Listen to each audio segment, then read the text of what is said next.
Vosaltres. Molt Què bé, tal, Joseba? també. Molt bé, molt bé, molt bé. Content de veure'ns. Sí, igualmente, igualmente, igualmente.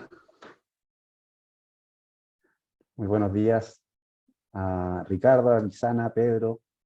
Mientras esperamos que se vayan conectando nuevos participantes, les contamos que hoy día tenemos una sesión muy interesante de una conversación que continúa desde octubre 18, si no me equivoco, que es sobre desaprender. ¿Qué es desaprender? ¿Será lo mismo que olvidar? ¿Será posible desaprender comportamientos, habilidades, actitudes que nos han acompañado por mucho tiempo? Bueno, para conversar sobre este tema, para conversar sobre estas interesantes preguntas, los dejo junto a Javier Martínez, el relator oficial de este espacio. Bienvenido, Javier, ¿cómo estás? Muy buenos días, gracias a Raúl, el relator oficial, ¿cómo suena eso? Oye, bueno, ahí va llegando mi amigo José Manuel, nuestro amigo José Antonio, desde Alicante, me imagino yo. En Alicante tengo que estar yo la próxima semana, fíjate. Bueno, voy a hacer como a ver, ¿quién ha puesto? Buen día, dice Fedora. Buenos días, Fedora, por supuesto. Comparto pantalla y os cuento el menú de la sesión de hoy, que como dice Raúl, en realidad esta es la extensión de algo que empezó unos meses atrás, que no sé si lo vamos a terminar hoy tampoco, en realidad. Pero bueno, da lo mismo, las cosas terminan cuando tengan que terminar. Así que no es mala señal. Ok. Creo que esta es la sesión número 33, si mal no recuerdo. Y hoy, como decíamos, es la sesión 2 de Desaprender. Vamos a ver cómo estaba la memoria de Raúl. Efectivamente, la primera la hicimos en octubre del año pasado, hace unos meses. Hay una grabación, por si alguien tiene mucho interés después de esto, está grabada esa sesión, está registrado lo que dijimos y lo que opinamos. Y como siempre os digo, siempre complementamos las actividades con una lectura previa, una pequeña degustación, en este caso, y las tenéis en la biblioteca. Están tanto las lecturas de cada sesión como las grabaciones de cada sesión, ¿no? Y en este caso es esta, que la peor pesadilla que yo creo que una persona puede tener es justamente perder el conocimiento que tiene, ¿no? Y hoy que vamos a hablar de desaprender, pues tiene también que ver con esto. Si se puede o no se puede, como decía Raúl, olvidar, borrar el conocimiento y el efecto que eso tiene. Ahora, antes de empezar, y luego os voy a presentar con un poquito más de detalle a José Luis Alonso, que nos conocemos hace unos cuantos años, trabaja para la Universidad de Mondragón. Luego os lo presento con más detalle en el currículum.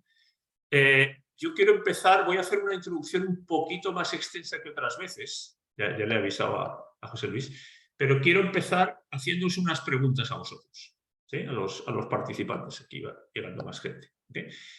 La primera que os voy a pedir es, voy a hacer un panel de vídeo para veros, es que os voy a pedir que, por favor, coloquemos en el chat una pregunta con la que llegamos a esta sesión. Si no es una pregunta, puede ser una opinión, una duda, una hipótesis que queremos confirmar, pero ¿con qué llegamos a esta sesión? Para que, sobre todo José Luis, tenga un antecedente. Entonces os voy a pedir que cada uno en el chat, al menos, si tenemos más de una, coloquemos más de una, pero ¿con qué vengo aquí? ¿Con qué duda? ¿Con qué opinión? ¿Con qué comentario? ¿Con qué hipótesis? ¿Con qué prejuicio llego a esta sesión relacionada con desaprender? Con nosotros hay consultorios en otros sitios que seguro que pueden ayudar. Pero si yo tengo que plasmar en una frase qué es lo que traigo, qué es lo que me inquieta respecto de desaprender. Y os propongo que lo coloquemos, que cada uno coloque una, al menos en el chat. Si tenéis varias, bienvenidas. Y eso os sirve de alimento luego para la conversación y sobre todo para cosas que le podemos pedir a José Luis que nos ayude a dilucidar. ¿De acuerdo? Entonces, os dejo un segundito para que vayáis colocando en el chat al menos una pregunta. Me imagino que eso uno no lo tendría que pensar mucho, porque si decidió venirse para acá es que hay alguna inquietud que te atrae lo suficiente como para querer venir a invertir aquí una hora y media con nosotros. Yo no lo estoy viendo. Raúl, ¿van apareciendo algunos comentarios en el chat? Sí, sí van apareciendo. Si quieres te los voy leyendo. No, yo luego los miro, no te preocupes. Ah, ya no, sí. Sí, Vale, yo genial. también estoy ahí anotando. Vale. Ahora lo que yo voy a hacer es, os voy a hacer otras preguntas, pero a través de un sistema que utilizamos en algunas sesiones al principio. ¿Sí? Y os voy a pedir, por favor, si podéis ir a esta página. Yo creo que Raúl ahora la va a colocar también en el chat. Y es una dirección, poiev.com, donde vamos a usar un sistema para hacer preguntas. Entonces, cuando vayáis a poiev.com, os va a aparecer algo como esto. Y donde pone username, ahí en medio de la cajita, lo que hay que poner es lo que está abajo en rojo, Jorge Martins 035. Es un sistema de votación de preguntas que vamos a utilizar. Yo os quiero hacer 4 preguntas. Voy a hacer primero una de prueba y luego os voy a hacer 4 preguntas respecto de desaprender. ¿Vale? Si alguien tiene algún problema para entrar, avisarnos y si no os funciona, el que quiera responder lo puede hacer también a través del chat, un poquito más rústico. ¿Vale? Entonces, poiev.com, dejadlo abierto porque os voy a hacer 4 o 5 preguntas. La primera que voy a hacer es de prueba. ¿Sí? Es muy sencillo. ¿Qué nos espera este año 2023? Y fijaros, las opciones son: vuelve la pandemia, continúa la invasión en Ucrania, nos espera un verano o un invierno, según en qué hemisferio estemos, de temperaturas récord, o, coño, que se acaben ya las desgracias, que ya esto no hay cuerpo que lo resista. ¿Sí? Entonces podemos elegir la que queráis. Entiendo que os está apareciendo la pregunta, ¿o no? Sí. Sí, Javier, está apareciendo. Hay que elegir la que más os guste.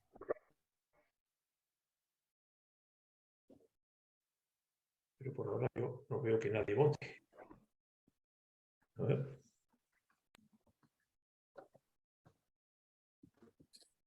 Estamos poniendo la clave de Poiev en el chat, por si acaso, que es Jorge Martín 035. Ok.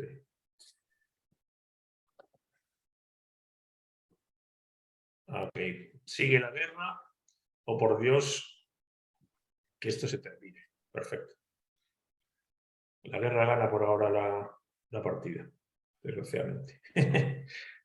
Sí, no, llevamos un veranito aquí en Chile, por lo menos, interesante. Bueno, las 4 preguntas que os voy a hacer a continuación no son de elegir, sino que son de escribir.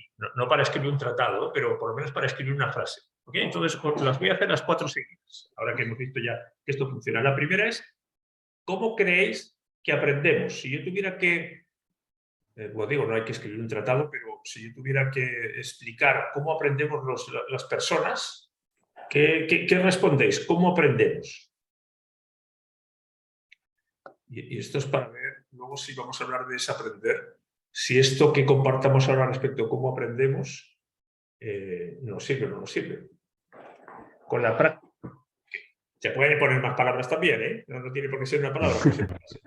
Imitando. ¿Ok? ¿Qué más? ¿Cómo creéis que aprendemos? Aprendemos haciendo, estudiando, ¿ok? En base a la aplicación de lo oído y lo leído, ¿ok? Por repetición a presión. Quiero pensar que eso significa que el medio ambiente nos influye, o sea, nos condiciona, nos incentiva. ¿Qué más? Porque estamos... ¿Cuánta gente estamos ahora, Raúl? Ahora somos 14 personas. Vale. Tomando acción, comparando, imitando, colaborando, participando, compartiendo. Muy bien. Practicando. Ok, parece que aquí efectivamente la ejecución, el hacer, practicar, actuar, tiene mayoría de adeptos. Vale.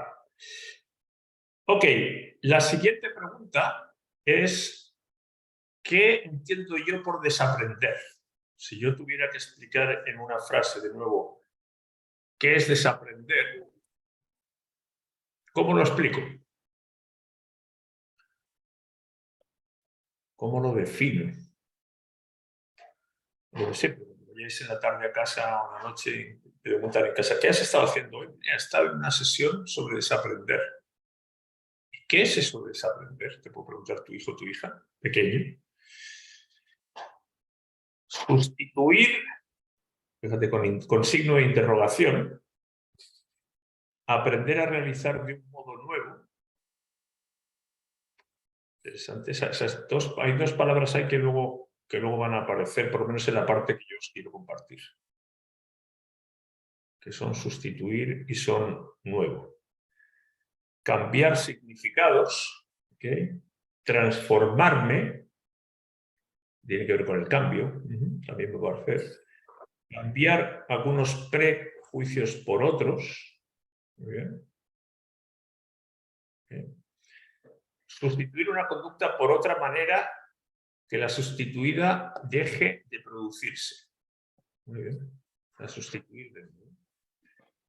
Okay, fijaros que aquí aparece sustituir, sustituir, cambiar, transformarse, cambiar, cambiar. La forma de hacer y pensar para mejorar. Fijaros que aparece desaprender con bastante relación con cambiar. ¿Ok? ¿Alguien más que tenga alguna definición para compartirnos de qué es desaprender? Fijaros que es una palabra que no es nueva, ¿no? Pero cuando tratamos de expresarla en una frase para definirla, nos cuesta trabajo, ¿no? Estamos acostumbrados a usar las palabras, pero no necesariamente a expresar qué significan. Y cada uno tiene una definición distinta. Ok, tercera pregunta. ¿Y cómo desaprender? ¿Cómo desaprendemos? Si hemos dicho que aprender tiene que ver con cambiar, con sustituir, con dejar de... ¿Cómo se desaprende? ¿Cómo desaprendemos? ¿Cómo se hace esto? Esta palabra desaprender viene dando vueltas hace mucho tiempo. Pero ¿cómo se hace? Si hay que cambiar, si hay que sustituir, si hay que transformar, pagando. Bueno, si fuera tan fácil decir, voy a un sitio y pago, poniendo encima algo nuevo que percibimos como mejora. Interesante. Dejando de usar el concepto. ¿Okay? Cambiar de aprendizajes. Confiando en otras personas junto con una autorreflexión poderosa. ¿Okay? Asumiendo que las respuestas que uso ya no me sirven. Ok. Saliendo de lo habitual, cotidiano e innovar. Perfecto. Ya sabemos que en estas cosas de cambio siempre definirlo es más fácil que ejecutarlo, ¿verdad? Pero bueno, el primer paso es primero tratar de ser conscientes de cómo creemos que ocurre o cómo lo hacemos nosotros. Vale. Voy con la última pregunta. La última pregunta es: ¿qué debería desaprender mi empresa? Si yo pienso en... Para desaprender tienes que haber aprendido, ojo, o sea, no puedes desaprender lo que no aprendiste, eso es de perogrullo, pero ¿qué cosas qué creo yo que debería desaprender mi empresa? Que son aprendizajes que tiene, conocimientos que existen, pero por la razón que sea, que ya no son válidos, porque hay otros, porque ya no funcionan, porque hay otros más válidos o más eficientes. ¿Qué creo yo que debería desaprender mi empresa? En mi opinión, esto me imagino, no sé si alguien en su empresa habrá hecho el ejercicio colectivo de identificar lo que deberíamos desaprender, pero si tuvierais que decir algo, ¿qué creéis que debería desaprender mi empresa? Que la Virgen se nos aparece siempre en el último momento, o sea que hay que dejar de creer en los milagros, de depender de los milagros. Sí, porque uno no siempre vas a ganar los partidos en el último minuto, ¿verdad? Ok. Interesante saber cómo me llega hoy. Sospecho que desaprender demanda previamente detectar la necesidad de aprender una nueva forma y además aprenderla. Eso lo vamos a ver después. ¿Qué más? ¿Qué creéis que debemos desaprender? Lo que nos lleva siempre al mismo sitio cuando queremos ir a otros lugares. ¿Ok? Hay inercias. Las relaciones tan jerarquizadas y verticales. Perfecto. El modelo de gestión de personas orientado a lo normativo. Que somos iguales a las anteriores generaciones, los tiempos cambian y las personas de ahora son diferentes a las de ayer. Ok, comportamientos. Genial. Súper. Vale, yo creo que aquí tenemos algunos insumos para la conversación después, que basta con dar trabajo. Bueno, detrás de todo esto, efectivamente, hay un contexto que sería interesante conocer, ¿no? Pero luego yo creo que para la conversación podemos recrearnos en varias de estas. Vale, ok, yo voy a hacer una introducción entonces y luego pasamos ya con el plato fuerte, que es José Luis. Os voy a contar varias historias, ¿eh? En su momento hicimos unas cuantas sesiones sobre storytelling. Os voy a contar historias, algunas más o menos antiguas. Esta tiene que ver con un evento sobre formación virtual y learning del año 2006 en Córdoba, en Argentina. Y este fue un evento que me invitaron por segunda vez, ¿no? Y el primer año, yo es uno de los eventos que siempre digo más mágicos en los que yo he participado. Pues se generó un clima espectacular. A mí me tocó hacer una conferencia y luego hacer un taller. Este era el mundo en el que empezaba la educación virtual. Fijaros, estamos hablando del año 2005. Y, como os digo, se generó un grupo bien interesante. Nos fuimos de fiesta todos juntos, cosas que casi nunca pasan en los congresos, ¿no? Y el año siguiente, entonces, me volvieron a invitar, ¿sí? Y fijaros los monitores de la época. Esto era divertido para que veáis de qué estamos hablando.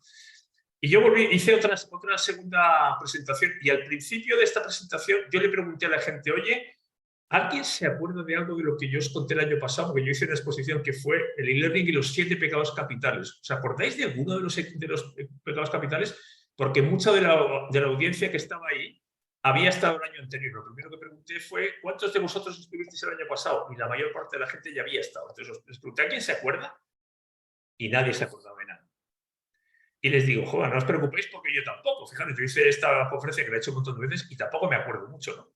Y de repente se empezaron a levantar varias manos y me dijeron, oye, pero nos acordamos de una historia que contaste. Nos acordamos de la historia de la llave. Y digo, coño, claro. Y yo les conté el primer año una historia, una cosa que me pasó cuando yo llegué al hotel en Córdoba. Tú te registras en recepción, me dieron una llave y yo me fui a la habitación, metí la llave en la ranura donde uno mete la llave para abrir la puerta y la puerta no se abría. Pues yo miro la llave, miro la flecha, la meto, nada, no funciona. Y me bajé a recepción y les dije, oye, lo siento, pero soy incapaz de abrir la puerta de la habitación. Esto debe ser muy sofisticado. Y me dice el tipo de recepción, che, disculpe, es que la flecha está al revés, no haga caso de la flecha. Y digo, joder, bueno, ¿qué he hecho a partir de ahí el resto de las veces que una habitación de hotel no se ha abierto? Meter la flecha al revés, meter la llave al revés, evidentemente, ¿no? Vais a ver que en esto, luego os voy a poner varios ejemplos, aparecen lo que para mí es un proceso de aprendizaje, que tiene que ver con expectativas, que tiene que ver con errores y que tiene que ver con reutilizar el conocimiento la siguiente vez, ¿no?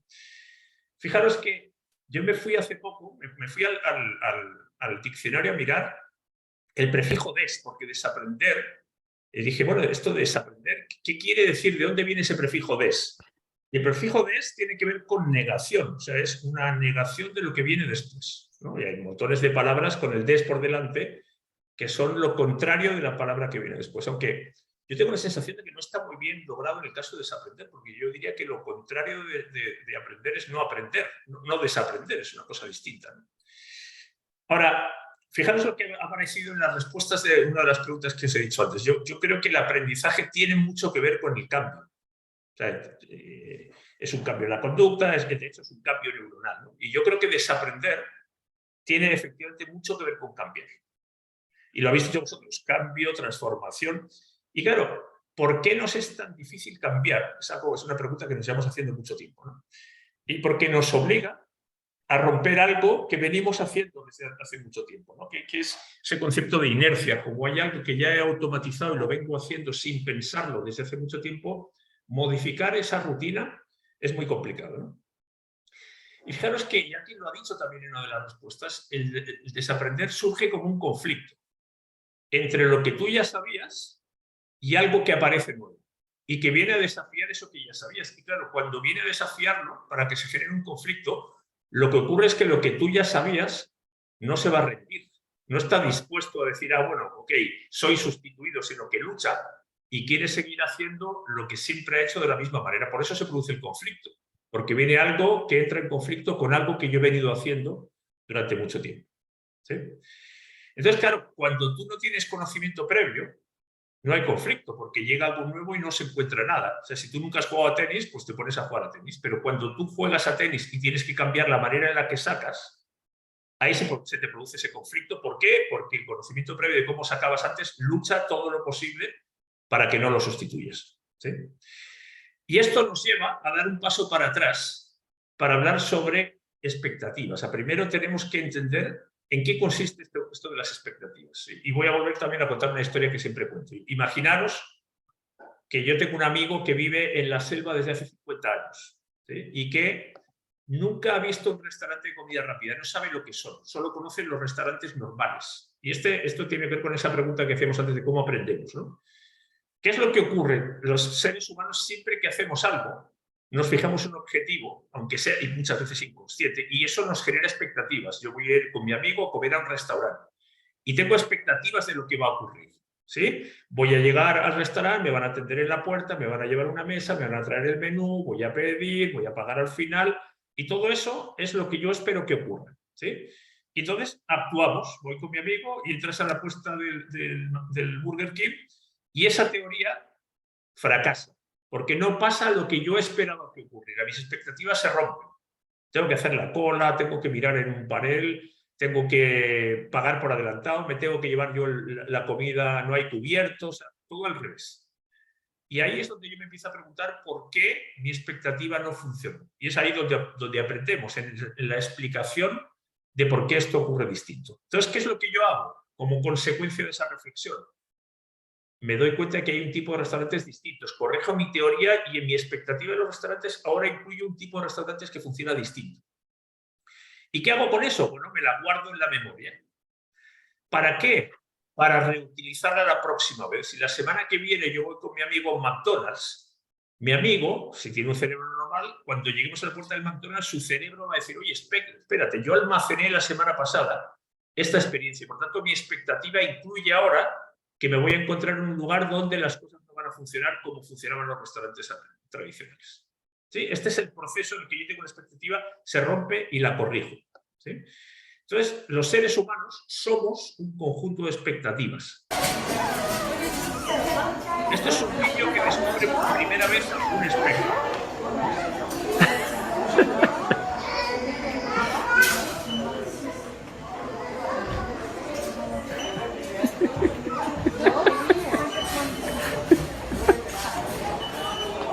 ¿Penses-tu qu'il serait capable? Claro, porque esto no tenía que suceder así. De repente digo, pero ¿quién es ese que está ahí? Y miro detrás y aparece un señor gordo que no debería estar. O sea, esperamos que pasen cosas. Y cuando no pasan, es cuando se abre la oportunidad de aprender, ¿no? Fijaros que no todos los animales, no todos igual. Los gatos no reconocen que se pelean contra su... ¿Qué es una expectativa? Es una predicción que hace el cerebro de qué es lo que se va a encontrar. Pero claro, tú solamente haces una predicción porque ya tienes un pasado que te dice que eso va a ocurrir. La primera vez que ves un espejo te sorprendes, la segunda vez tu cerebro espera eso, ¿no? Y nuestro cerebro es una máquina de anticipar y predecir el futuro a partir de lo que ya sabe. ¿Por qué? Porque ya tienes una experiencia previa, ya te ocurrió antes. ¿Sí? Entonces las personas esperamos que pasen determinadas cosas, siempre, ¿sí? Y de manera inconsciente todo el rato. Y eso ocurre porque tenemos un pasado, porque tenemos una historia. Gracias a que yo tengo un pasado y una historia, a que sé lo que es un espejo, ya no me sorprendo ante un espejo. ¿Sí? Si no tengo pasado, no tengo historia, eso no podría ocurrir, ¿no? Entonces, aunque estamos muy condicionados a mirar hacia adelante, ojo, porque todo lo interpretamos a través de nuestro pasado.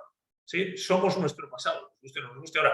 El futuro no es una, siempre lo decimos, no es una extrapolación del pasado, ¿no? Entonces, nadie ha podido crear el futuro a espaldas del pasado. Fijaros, este yo creo que es el mejor spoiler de la historia.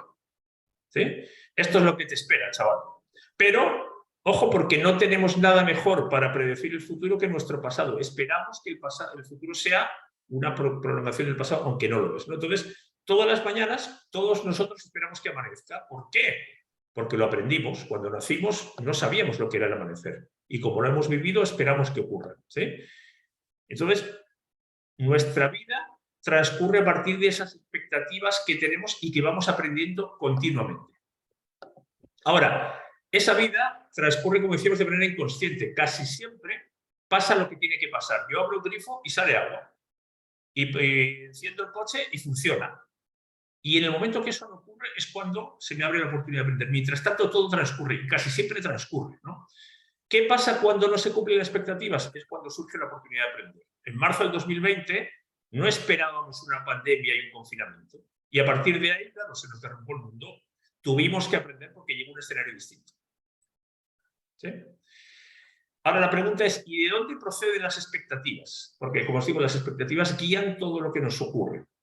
Bueno, y ojo, todo lo que yo estoy diciendo aquí, o sea, no todo, hay cosas que son evidentemente opinables. Para mí, el elemento más importante de la vida, sin ninguna duda, es la inteligencia.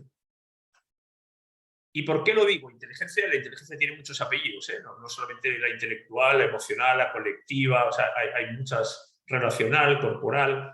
¿Por qué? Bueno, ¿qué es la inteligencia? ¿Cómo defino yo la inteligencia? De manera muy sencilla. Bueno, es el mecanismo que desarrolla tu cerebro para asegurarte de que vivas. La inteligencia es la respuesta que te da tu cerebro para mantenerte vivo. Eso es la inteligencia, ¿no? Como decía Einstein, uno no aprende porque es inteligente. Aprender es lo que te convierte en alguien inteligente. Entonces, fijaros, desde que tú naces, lo que hace tu cerebro es elaborar, construir un modelo del mundo que te permita navegar por allá tomando decisiones para que puedas hacer lo que quieres hacer. Entonces, la inteligencia es la construcción de ese modelo que te dice, mira, en el mundo hay elementos, hay personas, hay dispositivos, hay relaciones, y todo eso es un proceso de aprendizaje, ¿sí?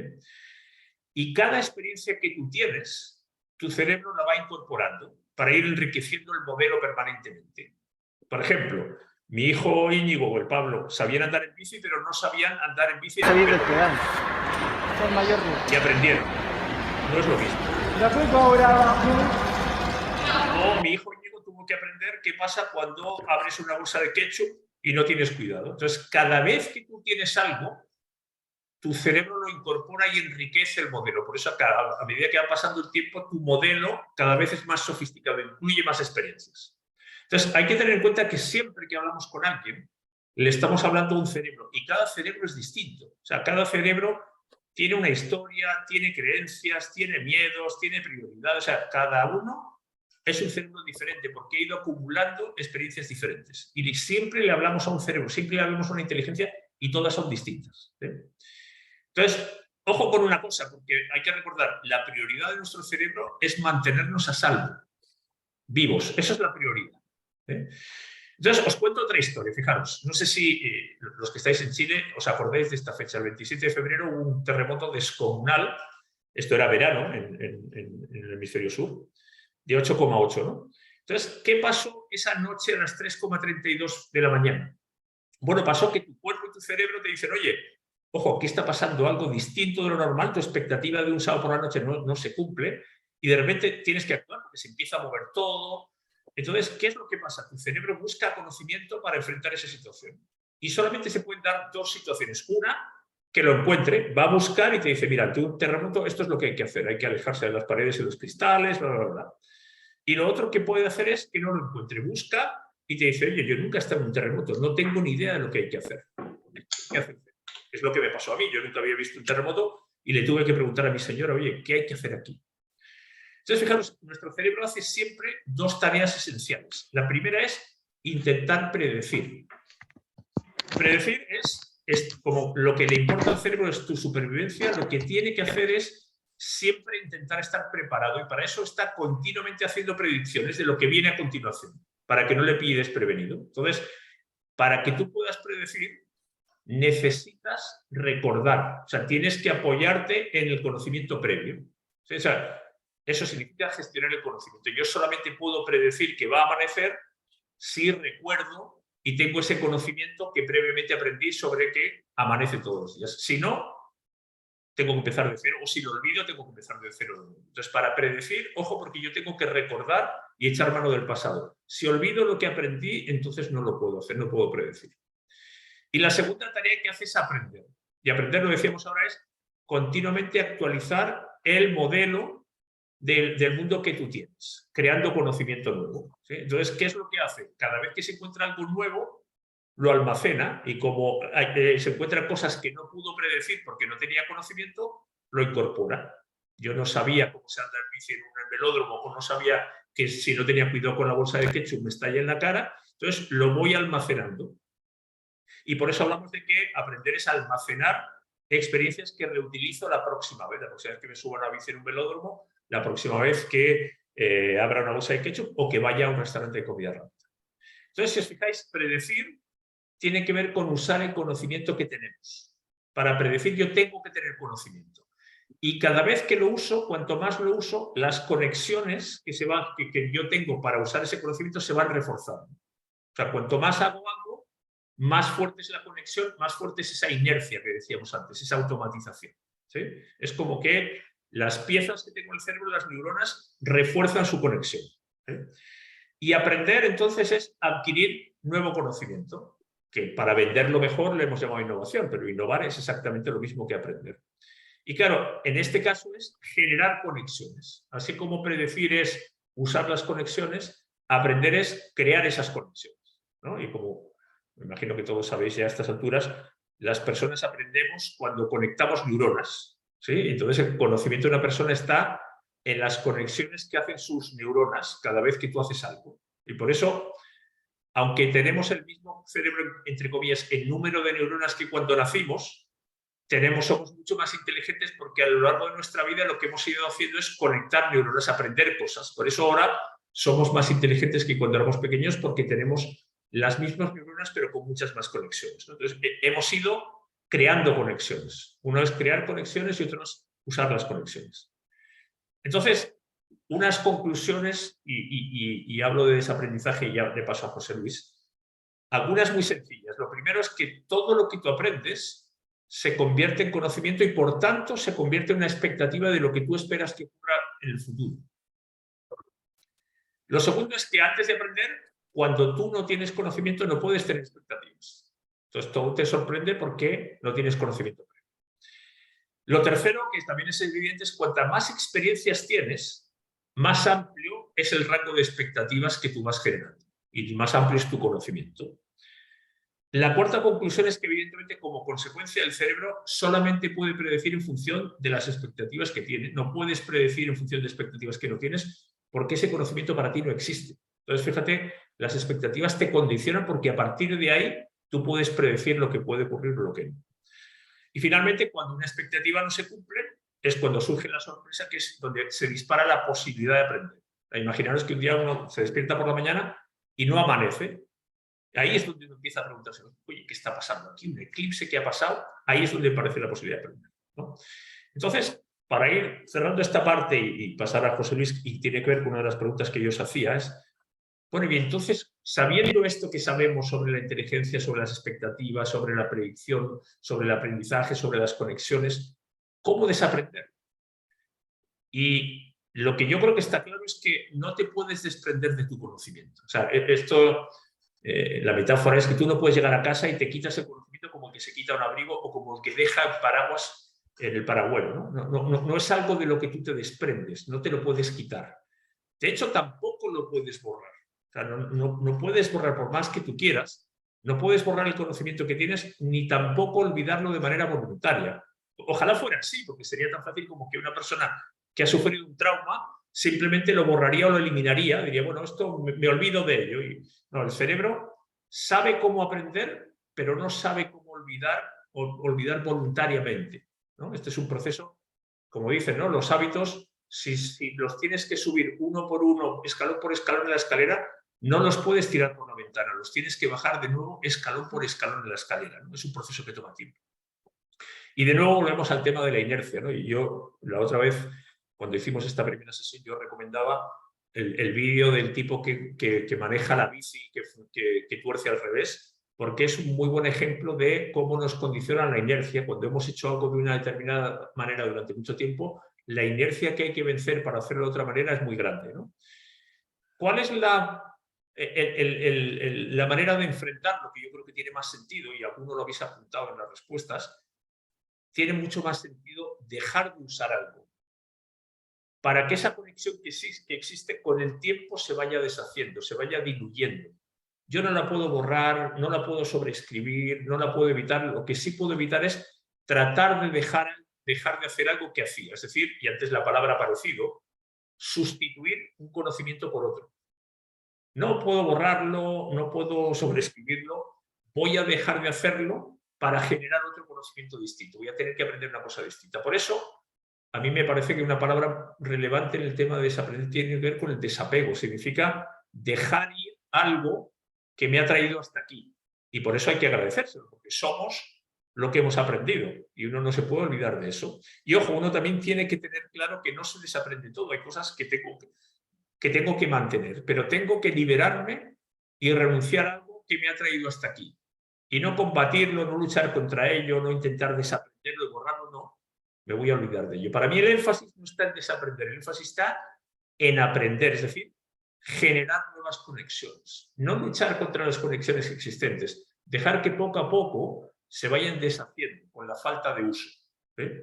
Entonces, por eso si uno piensa en aprender, en el que el énfasis está en aprender, para que el aprendizaje sea lo más eficiente posible, lo ideal es que uno tenga intención. No siempre necesitamos intención para aprender, pero para que sea lo más eficiente posible, para que lo podamos gestionar, lo ideal es que le pongamos intención. Aquí lo ha dicho antes en una de las preguntas. Yo tengo que tener claro qué necesitamos aprender. Cuando hablamos de qué debería desaprender mi empresa, bueno, tengo que tener claro qué cosas necesitamos aprender. Porque a partir de ahí yo dirijo mi voluntad, me fijo un objetivo. Y lo segundo es conciencia, ser consciente de lo que estoy aprendiendo, de lo que me falta por aprender para poder gestionar. ¿Sí? Entonces yo puedo aprender sin intención y sin conciencia, pero me va a ser mucho más difícil sacarle partido, ¿no? Entonces, sabemos que no hay edad para aprender. O sea, sabemos que podemos aprender toda la vida. Es verdad que en determinados momentos tenemos más facilidad para aprender, pero eso no significa que no se pueda aprender después. Significa que te va a costar un poquito más de trabajo, ¿no? Las neuronas siguen conectándose, siguen creándose toda la vida. Entonces, como decía Ramón y Cajal, en realidad el cerebro es un ente configurable. O sea, siempre lo podemos ir modificando a partir de aprendizaje de experiencias. No es fijo, no es aprendo o ya lo dejo de aprender. Siempre lo podemos ir modificando, ¿no? Entonces, si hablamos de que el cambio es permanente, entonces el aprendizaje también lo es. No es puntual, es un proceso para toda la vida. Y fijaros, termino aquí. Podemos aprender de otros, pero solamente puedes desaprender de ti mismo. Este no es un proceso delegable a otros, ¿no? Nadie puede aprender ni desaprender por ti, que en este caso volver a aprender. Eso es un proceso no individual, pero sí personal. ¿De acuerdo? Bueno, hecha esta parte, ahora entramos con el plato. Esto era el aperitivo, mientras va llegando la gente. Ahora vamos a escuchar y vamos a ver qué es lo que nos tiene que comentar José Luis Andreano sobre esto que yo os he comentado. José Luis, como decía antes, lleva varios años investigando. De hecho, creo que acabas de publicar, algo leí, acabas de presentar la tesis doctoral. El proyecto, ojalá fuese la tesis, el proyecto de tesis. El proyecto de tesis. En el mejor de los casos tengo hecho un tercio de la tesis y estoy siendo muy optimista en este momento. Bueno, entonces paciencia. Porque entonces no tiene mérito, ¿no? No, claro que lo tiene. Todo maratón empieza por los sin los kilómetros anteriores. No hay tesis si no hay proyecto previo. Pero bueno, José Luis lleva muchos años. José Luis trabaja en la Universidad de Mondragón y tiene la gracia de que se puede poner el sombrero académico, pero se puede poner el sombrero empresarial también porque trabaja muy relacionado y ejecutando proyectos con el mundo de la empresa, lo que alimenta los dos mundos, lo que te permite es llevar lo que pasa en el mundo real al mundo de la reflexión intelectual y viceversa, alimentar al mundo real que está muy, o sea, el mundo del trabajo que está muy orientado a corto plazo, muchas veces a la ejecución, con espacios de reflexión e ideas. Entonces lleva muchos años trabajando en estos temas. José Luis lo conozco hace un buen rato también. Y bueno, yo cuando terminamos la primera sesión, como se nos quedaron cosas en el tintero, le propuse hacer una segunda, aceptó. Así que aquí estamos, José Luis, para que a partir de aquí tú manejas el timón de esta sesión. bienvenido. Perfecto. Muchas gracias. Dejo de aprender. Dejo de Tengo compartir. después del rato como 2 hojas claro rellenadas entre las preguntas que ha ido haciendo la gente, lo que tú me ibas provocando, en lo que estoy de acuerdo contigo y en lo que no estoy tan de acuerdo contigo. Entonces no sé si abrir melones o no sé si continuar con lo que tenía preparado. Igual como les lanzabas algunas preguntas a las personas que están conectadas, he ido bueno, pues recogiendo un poco lo que decía, ¿no? Y la primera que me ha apuntado, así como en rojo, esto es muy de profesor, ¿no? Apuntar cosas en rojo, que es cuando se hablaba de cómo aprender, nadie ha puesto aprender pensando. Y me ha parecido muy curioso, porque todo el mundo decía aprender haciendo, aprender de, pero nadie ha dicho que se aprende pensando. Y realmente como se aprende es pensando. Lo que pasa es que no solo pensando, sino pensando sobre lo que hemos podido hacer. Con respecto a las expectativas, es verdad, yo nunca había reflexionado o caído en ese concepto y me ha parecido súper interesante y me apuntaba como una especie de ciclo, ¿no? En este concepto que tú decías entre realidad y expectativas, y decía, vale, entre la realidad y la expectativa lo que se te produce es una sorpresa, ¿no? Primero que esto es decir, uy, esto es inesperado para mí. A partir de ahí decía, bueno, ¿cómo eso puede convertirse en un aprendizaje deliberado, ¿no? Tú bien decías que hay aprendizajes que son inconscientes y otros aprendizajes que son deliberados, ¿no?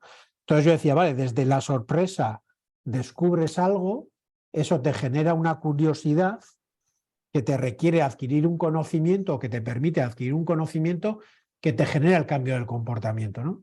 En la sesión anterior voy a intentar no repetir cosas que ya hablamos en la sesión anterior, ¿no? Pero la definición que a mí más me gusta de aprendizaje es el cambio de comportamiento perdurable y transferible, ¿no? O sea, poniendo el foco del aprendizaje en el resultado, mientras que tú lo que nos compartías es el aprendizaje basado en el proceso, ¿no? En la acumulación de experiencia que puedes reutilizar, que creo que las dos son válidas, creo que no son excluyentes y creo que esto es como una forma de hacer ese círculo, ¿no?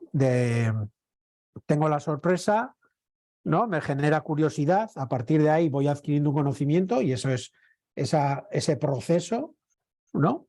Que termina en un cambio de comportamiento, ¿no? Yo siempre digo que simplemente la adquisición del conocimiento per se, no lo sé, quizás por mi visión pragmática o desde luego en el ámbito de las organizaciones, como bien decías, de las empresas con las que yo trabajo, a las organizaciones les interesa poco que las personas adquieran conocimientos.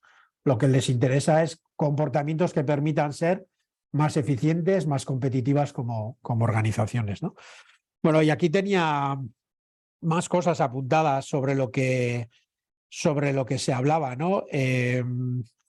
Otra cuestión que me surgía con respecto a esas dos funciones que hace el cerebro, ¿no? Que es predecir y aprender. Claro, en ese ejercicio de predicción es donde tú puedes manejarte escenarios, ¿no? Tú planteabas un escenario. ¿Qué pasa si no amanece? Yo creo que ese concepto de los escenarios es muy transportable a las organizaciones, ¿no? Plantearte un escenario de qué pasa si, qué pasaría si, y en base a esos escenarios generar oportunidades de aprendizaje y de desaprendizaje, ¿vale? Pero bueno, eso me parecía que era interesante ese concepto. Y luego, cuando se hablaba de qué es desaprender, creo que he apuntado todas, pero es probable que se me haya quedado alguna. Sustituir, nuevo, cambio, transformar, reemplazar. Y yo decía, y esto creo que fue una conclusión que tuvimos también en la primera sesión, ¿no? Todavía me cuesta encontrar la diferencia entre desaprender y aprender. O sea, creo que es lo mismo. Creo que desaprender no deja de ser... alguien lo ponía por ahí, si se puede desaprender. Creo que le preguntaba a Josean, y aquí lo que me ha apuntado es que no sé si es desaprender o reaprender. Y ahí también encuentro una línea muy fina entre aprender, desaprender y reaprender, ¿no? Pero en el fondo creo que es lo mismo, termina en el mismo sitio, ¿no? Ese cambio de comportamiento, esa adquisición de un nuevo conocimiento.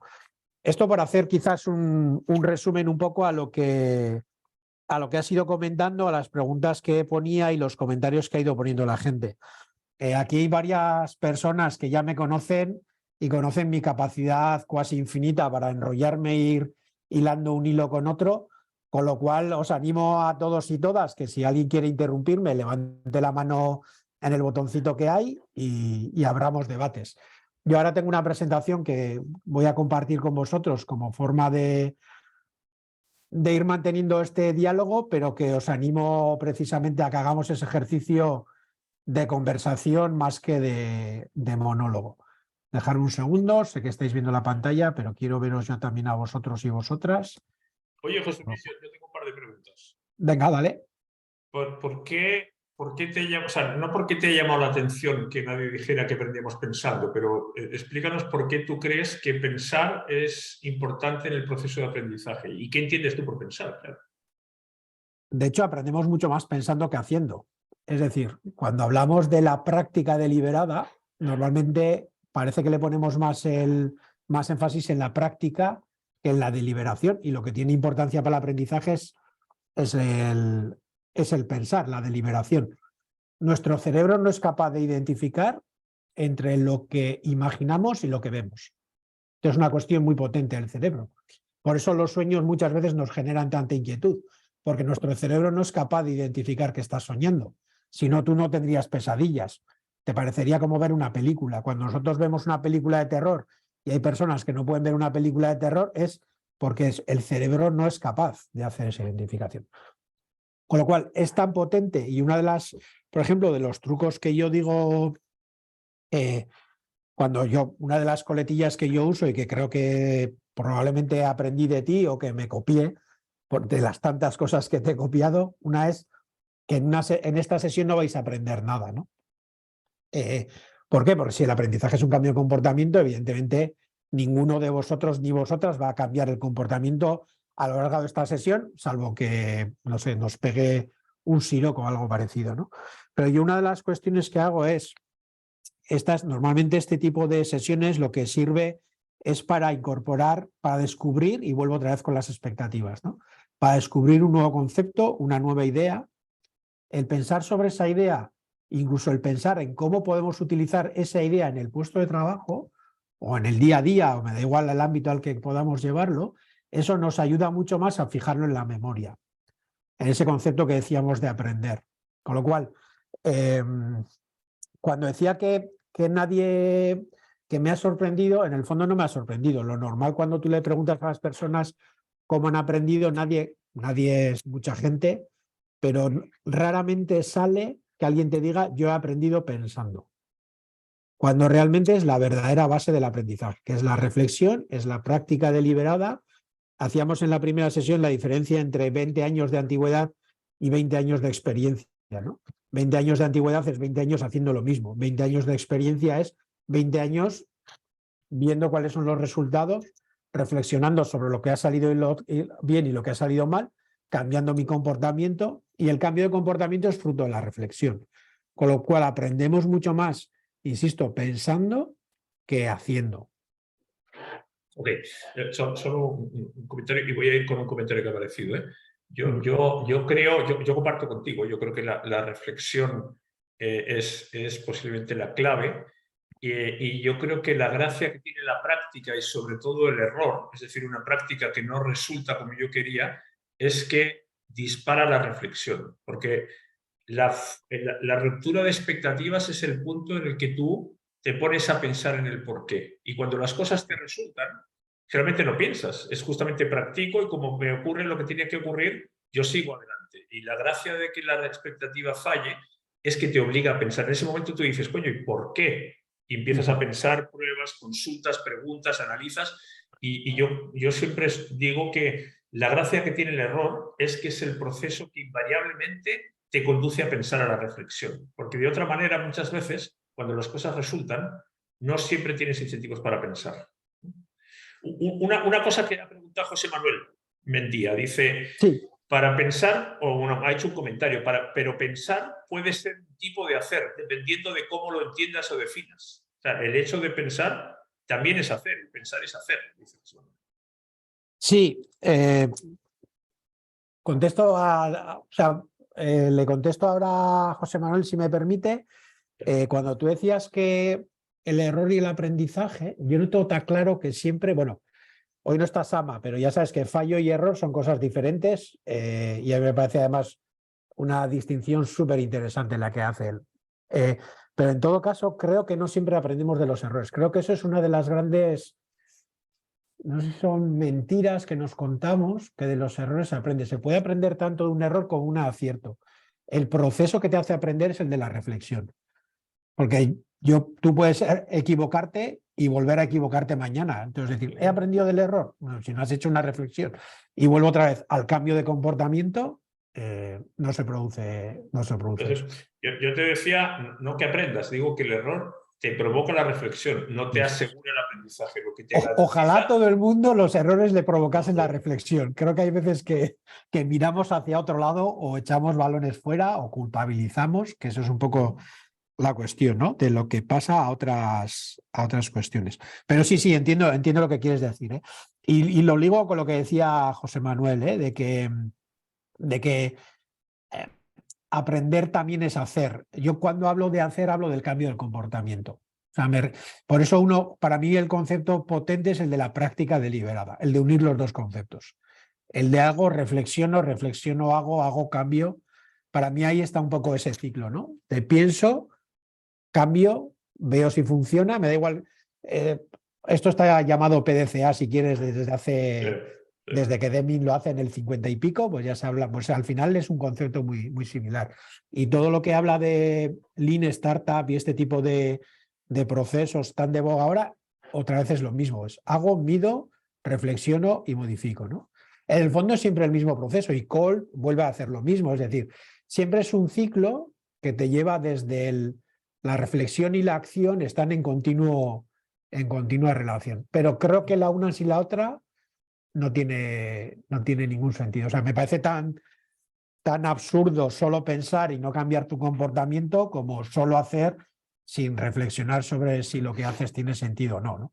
Ahora, es verdad, yo creo, estoy interpretando lo que dice José Manuel y puedes abrir el micro, José Manuel, y claro, por supuesto, por favor. Pero pensar es hacer y cambiar tu forma de pensar también es un comportamiento, aunque no sea visible desde el exterior. En el momento que yo empiezo a pensar de una manera distinta, ya estoy cambiando, aunque no se vea, ¿no? Porque lo que estoy cambiando no es cómo actúo físicamente, sino cómo actúo mentalmente, ¿no? Es hilar un poco fino, ya, pero... Efectivamente, yo creo que el proceso científico, hipótesis, prueba, análisis, efectivamente, no está muy lejos de eso. Bueno, he hecho un poco, por unir cosas que se han ido comentando.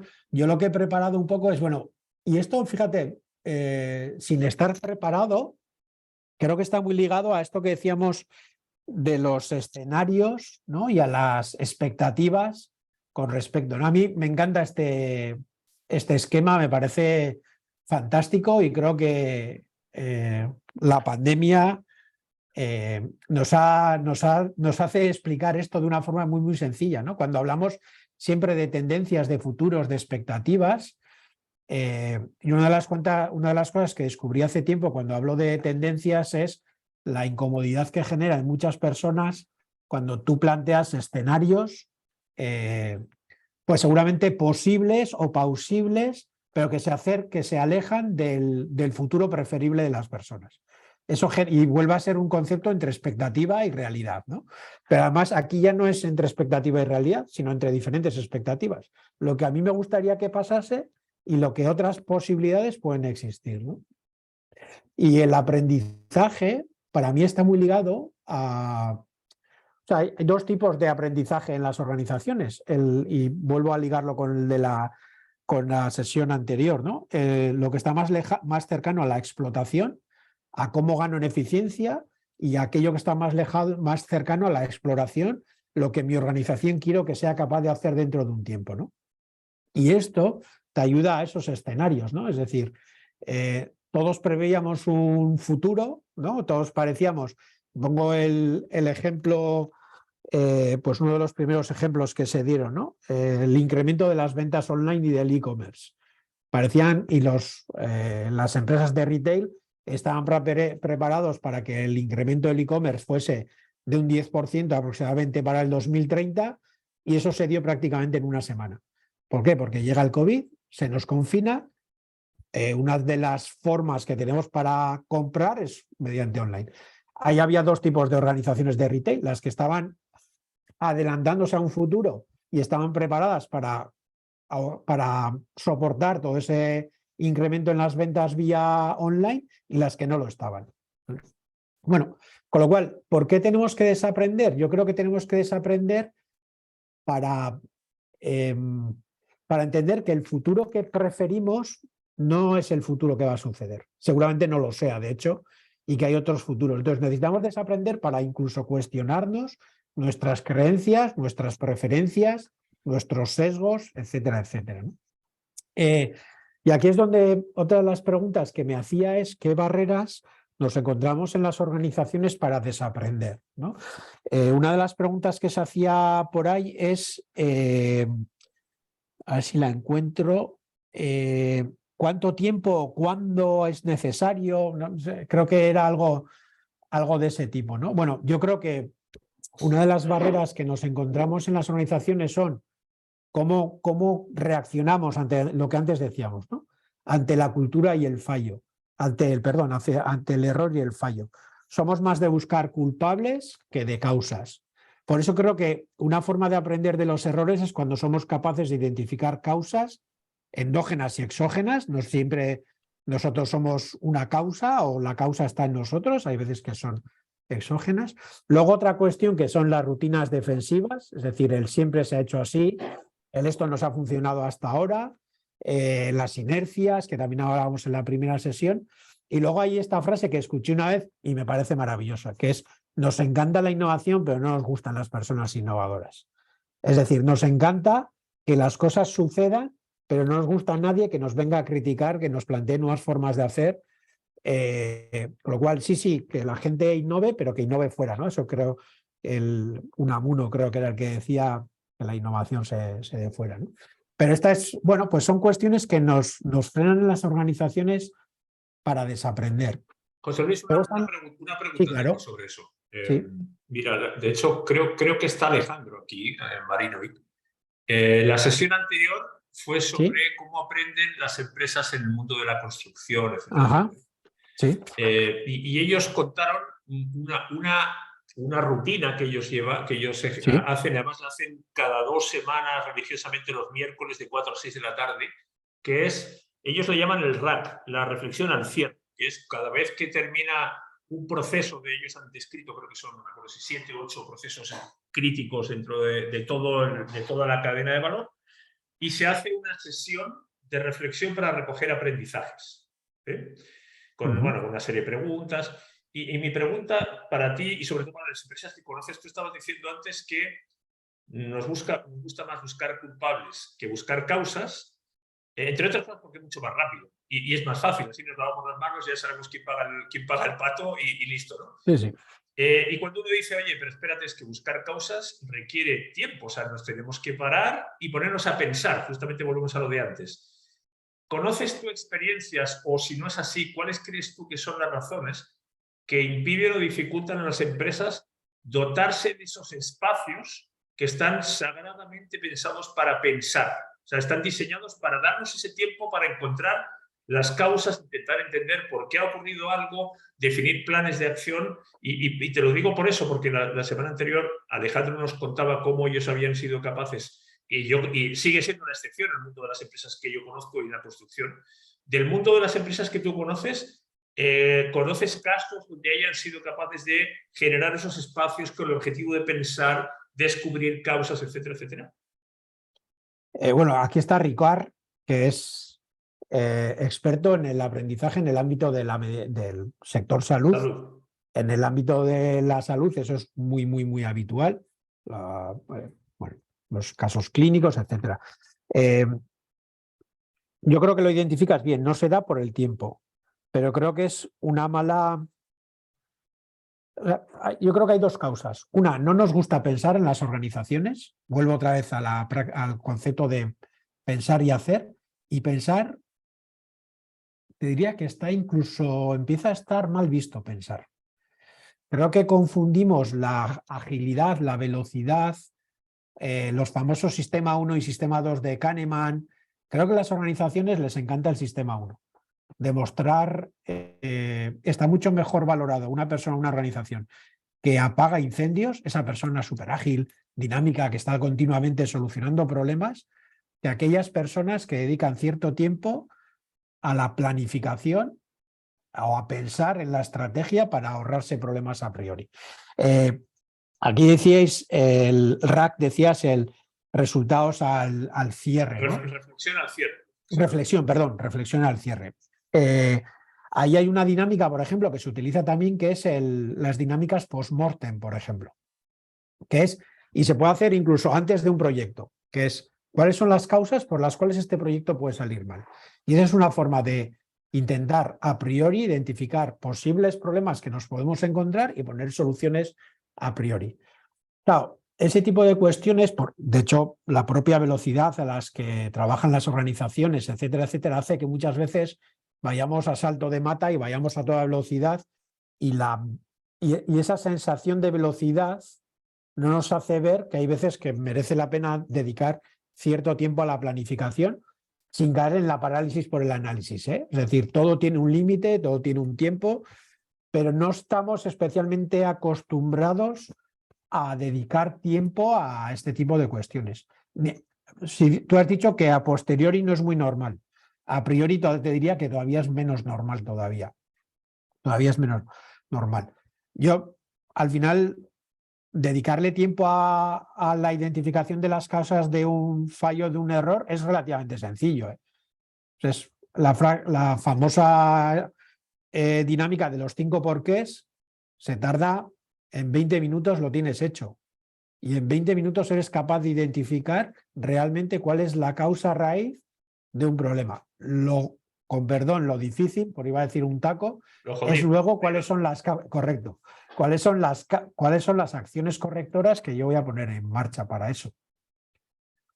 ¿Cuáles son las causas correctoras? Esto da para mucho. Yo creo que en general no sabemos pensar, porque nunca No. nos han educado para pensar. No. Nos han dedicado para Sí. memorizar y responder. No necesariamente para... Entonces nos cuesta pensar, nos da miedo pensar, porque ponerte a pensar es una tarea que no sabes hasta dónde te va a llegar. Y es más fácil ejecutar que pensar. Pero bueno, eso es uno de los aprendizajes de mi equipo en 2022. Llegamos a la conclusión de que nosotros trabajamos mucho dinámicas, talleres, co-creación, acompañamos a equipos en soluciones, y hace tiempo que descubrimos que las personas no están acostumbradas a pensar, no tienen el proceso mental, porque al final pensar también es un proceso, sí, por supuesto, ¿no? Pues lo ponía ahí, hipótesis, prueba, análisis, ¿no? Entonces, cuando tú planteas procesos de acompañamiento a un equipo y planteas un problema, lo que hacen las personas es vuelvo otra vez, este sistema 1, te dan una solución y luego es muy difícil sacarles de esa solución. Y hay una frase en la innovación que a mí me parece también que me encanta, que es enamórate del problema, no de la solución. Y entonces, si tú eres capaz de enamorarte del problema y no de la primera solución que a ti te viene de forma intuitiva, ahí es donde tú puedes desarrollar tu capacidad para pensar. Pero es verdad que eso es un hábito, como otra cualquiera, y se aprende, ¿eh? O sea, claro, pensar también es un proceso. Pensar también es un proceso. Es decir, identificar bien las causas, identificar posibles soluciones, en función de esas posibles soluciones, identificar conceptos, en función de esos conceptos, bueno, pues tiene su desarrollo, ¿no? Mira, María Teresa levanta la mano, así que como solo hemos hablado hombres encima hasta ahora, aprovechamos y abrimos a esta. Hola, José Luis. Tenía una consulta, si se puede sobrepensar, porque yo también me encuentro como con esto y quizás está mal entendido el concepto, no lo sé, pero en esta línea como de darle vuelta a un asunto más allá de lo necesario quizás, o más allá de lo pertinente. ¿Cuándo podría estar? Porque claro, hasta acá estamos viendo como la importancia de pensar en el proceso de aprender, sin dejar de lado el hacer, por supuesto, ¿no? Como en esta dupla que planteaban, pero así como irse al extremo de pasar a la acción sin mucho pensamiento, ¿no? Así solo ejecutar, si existe esto como de sobrepensar, ¿no? Como de darle más vuelta de lo que de lo que merece y de qué manera afecta también el proceso mismo de aprendizaje. Diría que sin duda. Y estará muy ligado con miedos a la acción y al error y al fallo. Todas las metodologías allá y lo que te dicen es que generes un producto mínimo viable cuanto antes testes eso y seas capaz de aprender sobre el aprendido. Es decir, ¿cuánto tiempo hay que dedicar a pensar? Supongo que en función de la inmensidad del problema o del tamaño del problema. Pero desde luego, como cualquier cuestión, la planificaría. Cualquier cuestión que requiera tiempo, planificarlo y decidir, oye, pues le vamos a dedicar y acotarlo en el tiempo. Cuando decía antes el concepto de la tesis, lo difícil que es renunciar. Y además la estrategia y muchas cuestiones son más cuestiones de renuncia que de elección. En algún momento tienes que renunciar y en algún momento tienes que decidir hasta aquí ha llegado el momento en el cual yo voy a pensar. Pero ya he pensado. Y además pensar no es, se lo voy a dedicar los 15 minutos primeros del proyecto y los 365 días siguientes se lo voy a hacer. O sea, pensar tiene que estar incorporado en las rutinas mientras se hace. Pero sí, yo sí que creo que tiene que haber un equilibrio entre...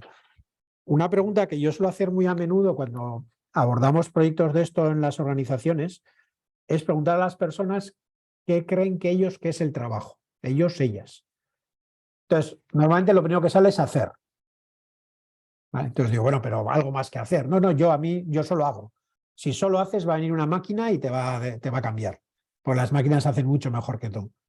Entonces, ahí es cuando empiezas a ir, bueno, sí, pero pensar también. Bueno, ya tenemos una parte. Y luego hay otra que para mí que es aprender.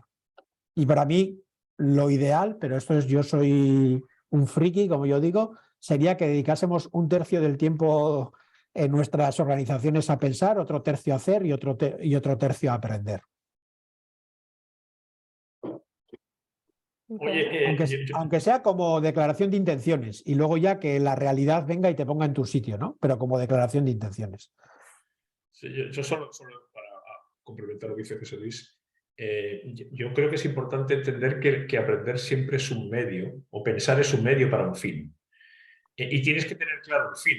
No es fácil a priori determinar cuánto es demasiado o cuánto es demasiado poco. Yo creo que la mejor manera de hacer eso es continuamente contrastar cuánto me está ayudando este proceso a lograr el objetivo que yo tengo, el fin. Porque si aprendes en un fin, en realidad nunca vas a saber cuándo. Cuando tienes un objetivo, por eso la única manera de determinar si alguien está siendo inteligente o no es cuánto le está ayudando lo que hace a conseguir el objetivo que tiene.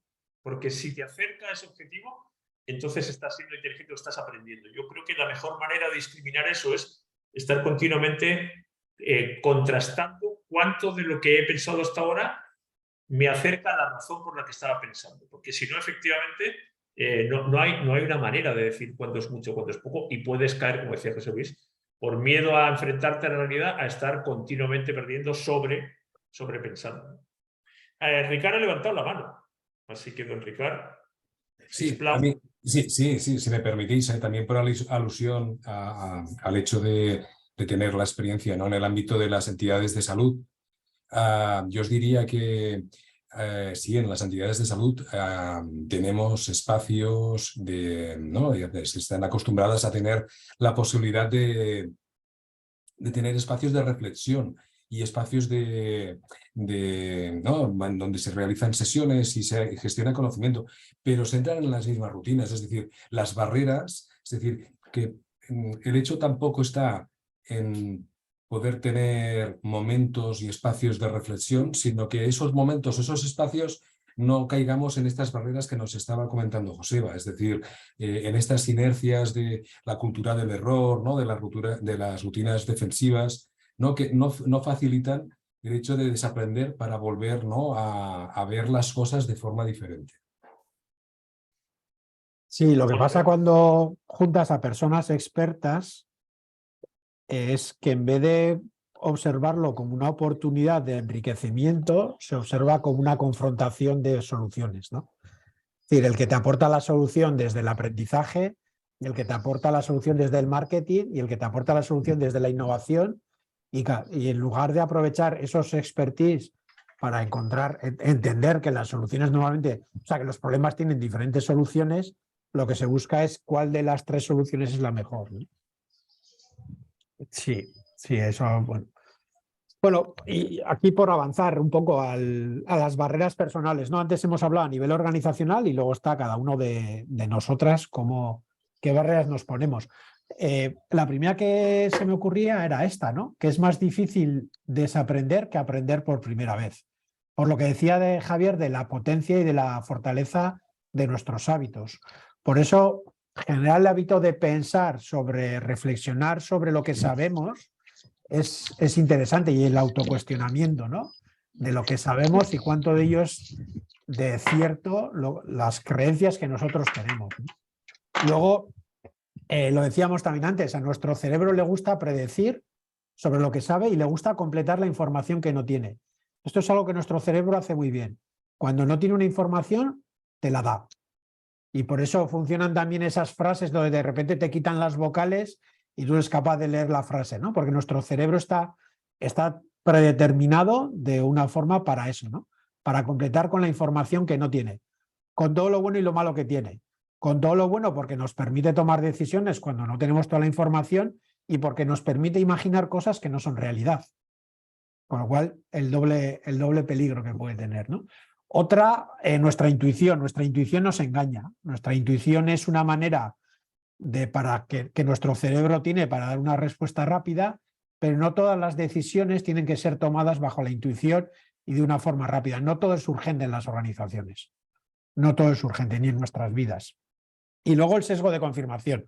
Nos encanta escuchar, leer, ver, descubrir cosas que están totalmente alineadas con lo que nosotros ya pensamos. Y ahí es donde lo de desaprender es tan difícil, porque estamos mucho mejor, nos sentimos mucho más cómodos cuando alguien nos da la razón. No que nos dé la razón directamente, sino leemos información, contenidos que están muy alineados con lo que nosotros ya sabemos, ¿vale? Y entre comillas mucho el ya sabemos, porque normalmente es ya lo que creemos mucho más que lo que sabemos. Y aquí preguntas, ¿no? Que están muy alineadas con la que decía, con los que os hacía Javier y llevada a un nivel organizacional. ¿Cómo desaprende una organización? Yo parto de que desaprender y aprender... ¿Ha sido la siguiente diapo? No. Ah, quería sí, perdón. Sí. No, o sea, perdón. Al final, las preguntas que nos hacemos, y la idea es pasar un poquito por ellas. Vale. Yo os digo, a mí desaprender y aprender me parece que creo que las definiciones son similares, creo que es prácticamente lo mismo, no me parece muy diferente. Creo que desaprender es revisar lo que sabes, revisar lo que has aprendido, ¿no? Entonces, cuando hablamos de organizaciones que aprenden, bueno, aquí es pues el ciclo del conocimiento de una organización, ¿no? Desde cómo identificamos el conocimiento relevante hasta cómo transformamos ese conocimiento en innovación. El aprendizaje organizacional consiste en, sobre todo, es decir, una organización de aprendizaje es una organización que aprende mucho más en base a la capacidad que tiene de darle velocidad a este ciclo, en base a la cantidad de conocimientos que es capaz de manejar como organización y a la profundidad de esos conocimientos, ¿vale? Con lo cual, cuando vamos al cómo puede desaprender una empresa, y aquí lo he puesto de forma premeditada y estructurada, porque como decía antes Javier, se puede aprender de una forma totalmente inconsciente, sabemos cosas que no sabemos que sabemos, y ese es el famoso conocimiento tácito, ¿no? Que tenemos en una organización y que nadie es consciente o que nadie es capaz de explicitar o de exponer. Para mí hay como 4 cosas que hay que desaprender en las organizaciones. Una es los cambios en las formas de hacer. Tenemos la velocidad a la que gira todo, el futuro, las tendencias, lo que queramos, nos hace que tengamos que cambiar cómo hacemos, y aquí entra todo el concepto de las metodologías agile, de nuevas formas de trabajar, el teletrabajo, la presencialidad, la productividad. Bueno, pues todo eso, creo que eso es algo que tenemos que cambiar en las organizaciones. Eso está muy ligado con lo que decíamos antes de la experiencia en el ámbito de la construcción, ¿no? La socialización de buenas y malas prácticas, ¿no? O sea, creo que tenemos que ser capaces de aprender de las prácticas que nos funcionan a nivel organizacional y prácticas estructuradas a nivel individual y colectivo. Una de las cuestiones que entiendo que, Javier, a ti te pasa es cuando vamos a una organización, los famosos silos y cómo hay prácticas estructuradas o prácticas no estructuradas en un ámbito de la organización que no se dan en otro, pero son prácticas no estructuradas, pero tremendamente exitosas, ¿no? Entonces, ¿cómo somos capaces de aprender y desaprender?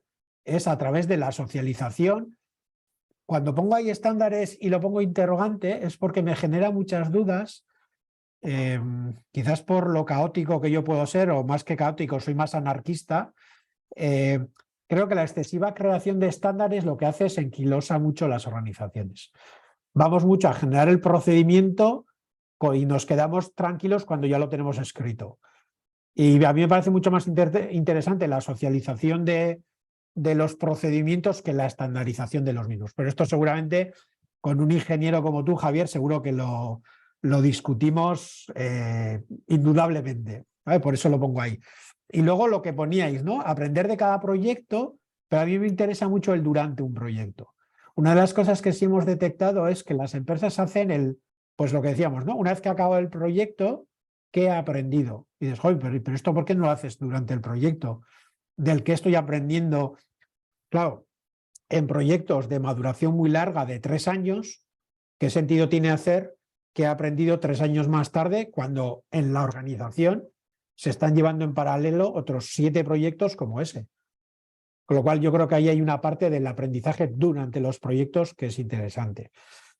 Luego, ¿cómo transferimos conocimiento? Que está muy ligado a lo de arriba, ¿no? De unas áreas a otras. Pues para mí es a través de generar proyectos transversales con equipos transversales, romper esos silos, ¿no? O sea, los proyectos no dependen de departamentos, los proyectos no dependen de un perfil, sino que hay que generar proyectos transversales. Y luego, para responder a todos estos cambios, ¿no? Yo diría que la propia estrategia de la organización tiene que ser un input para entender qué tenemos que aprender y desaprender en una organización. Es decir, si nuestro plan estratégico dice que tenemos que dejar de vender el producto A para vender al producto B, ¿eso qué nos requiere aprender y desaprender? ¿Vale?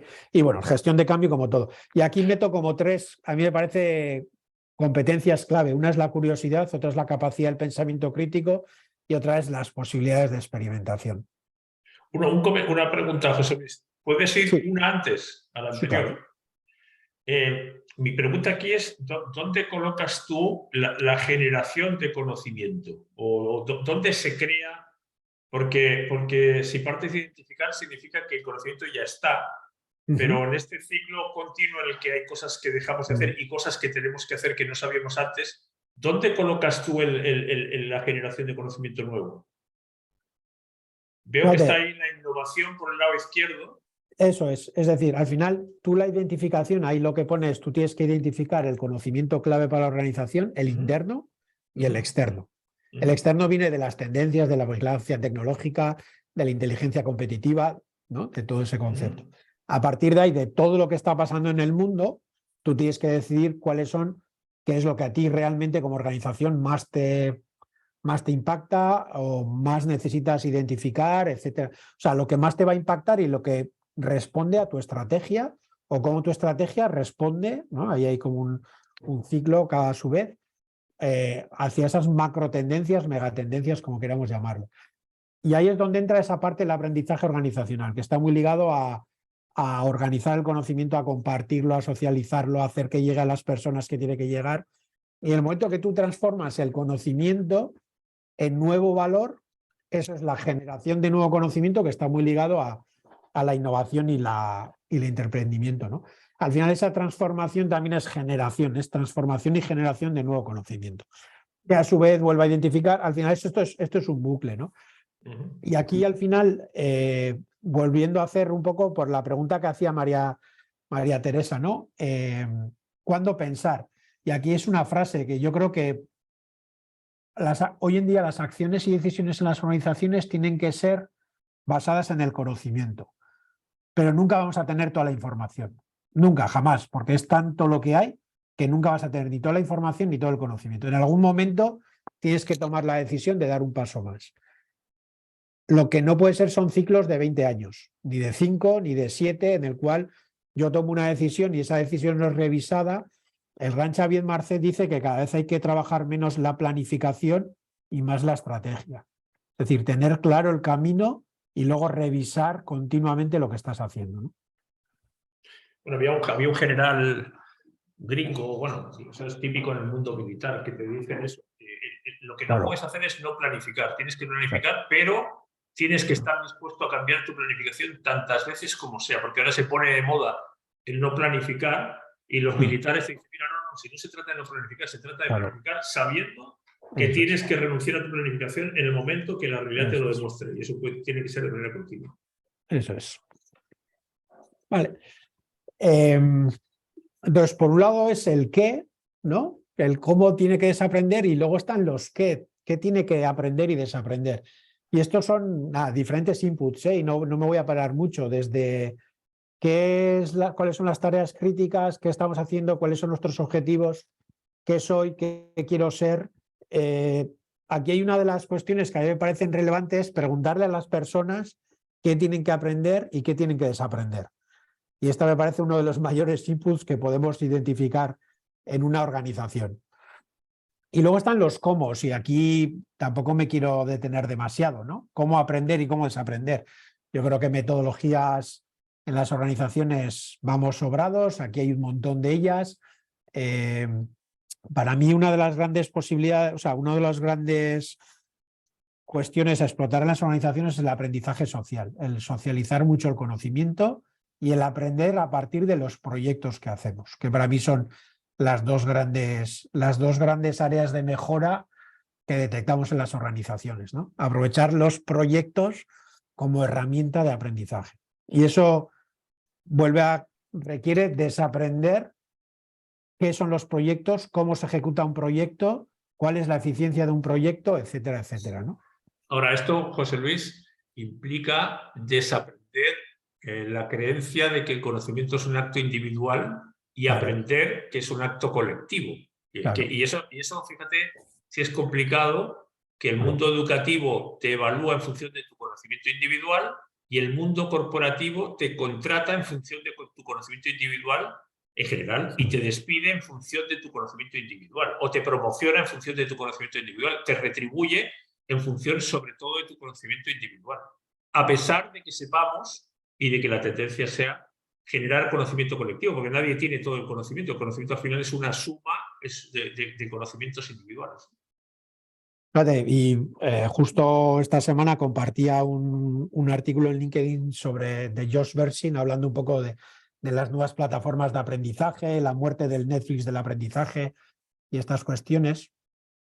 En cambio, la tendencia en formación y en aprendizaje en los últimos años en las organizaciones es: voy a generar una biblioteca de contenidos que le llamamos el Netflix del aprendizaje, lo llamamos como quieras, es decir, toma horas y horas y horas y horas y horas de vídeo para que tú lo consumas de forma individual.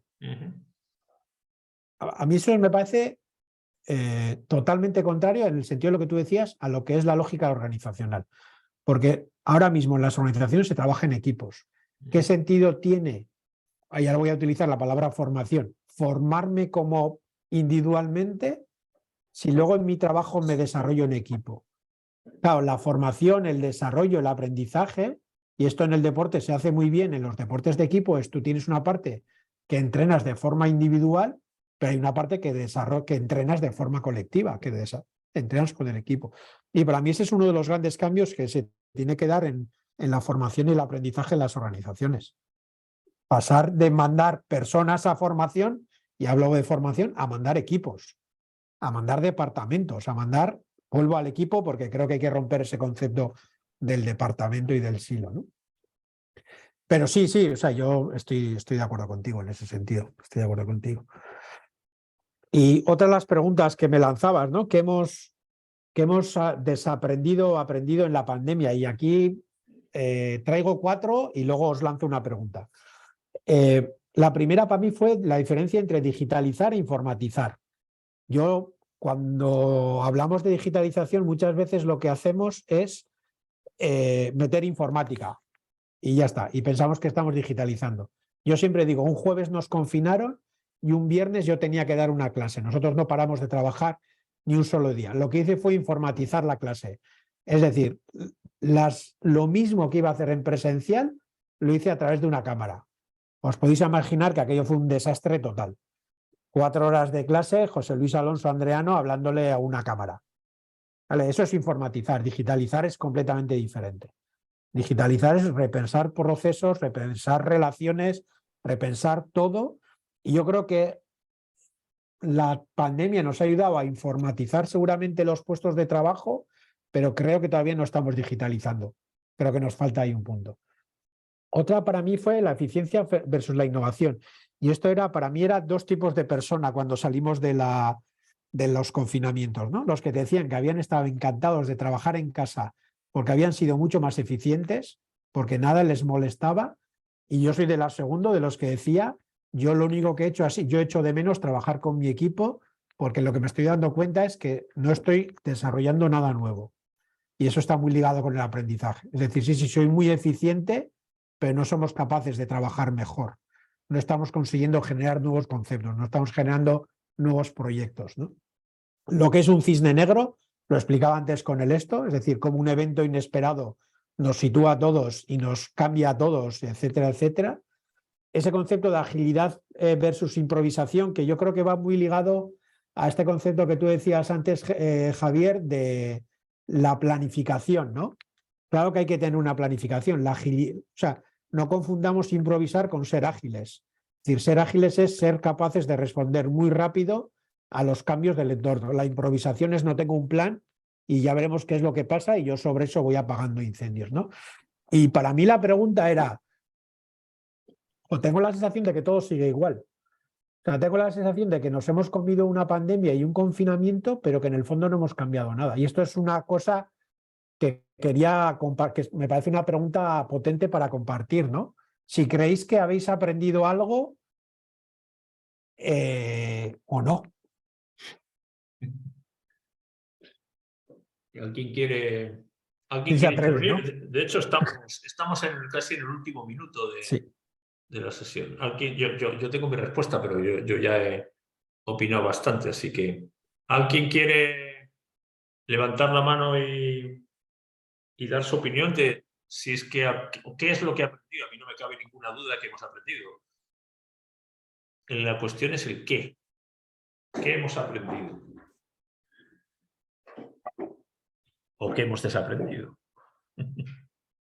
Es de las preguntas más difíciles, ¿verdad, Javier? Que siempre hacemos. ¿Qué has aprendido? ¿Y qué has aprendido y qué quieres aprender?